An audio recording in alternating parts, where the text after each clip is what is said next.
रामाच्या नावाखाली लुबाडणाऱ्या सायबर भामट्यांपासून सावध रहा असं आवाहन मुंबई पोलिसांच्या सायबर सेलनं केलंय।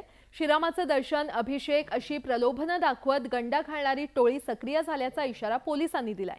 हे ठग सर्वसामान्यांना मेसेज पाठवत अयोध्येतील प्राणप्रतिष्ठेसाठी व्हीआयपी पास देऊ असं आश्वासन देतात आणि त्यासाठी ते रामभक्तांना मेसेज करून लिंक पाठवतात आणि त्या लिंकवर क्लिक करून भक्तांना ॲप्लिकेशन डाउनलोड करण्यास सांगतात। याबाबत पोलिसांनी सर्वांना सावध राहण्याचं आवाहन केलंय।